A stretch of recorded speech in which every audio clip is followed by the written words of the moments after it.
গ্রামের উঠোনে সাজসজ্জা চলছে, বাতাসে আতশবাজির গন্ধ। তোমরা প্রদীপগুলো সাবধানে রাখো, কাল মা কালীর পূজা। মা, কালী পূজায় নাকি ভূতেরা বেরিয়ে পড়ে, সত্যি? না মা, মা কালী নিজেই তো সব অন্ধকারের রানী।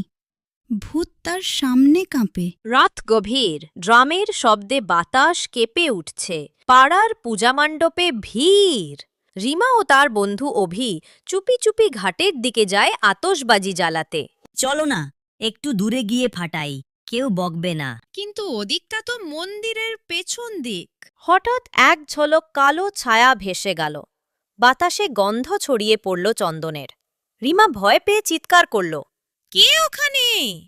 এক মৃদু কণ্ঠ শোনা গেল। ভয় পেও না, মা এসেছেন আশীর্বাদ দিতে। অভি আতশবাজি ফেলার সময় হঠাৎ আগুন লেগে গেল শুকনো পাটের গাদায়। রিমা চিৎকার করল, আগুন আগুন! কিন্তু অদ্ভুতভাবে এক ঝাপটা বাতাস এসে আগুনটা নিভে গেল। চারপাশে ছড়িয়ে পড়ল ফুলের গন্ধ আর মন্ত্রধ্বনি। পরে সকালে সবাই দেখল, যেখানে আগুন লেগেছিল সেখানে পড়ে আছে একটা মায়ের লালচে ফুল ও ত্রিশূলের দাগ। পূজার পুরোহিত বললেন, মা নিজেই তোমাদের রক্ষা করেছেন। রিমা আকাশের দিকে তাকিয়ে ফিসফিস করল, ধন্য তুমি, মা কালী।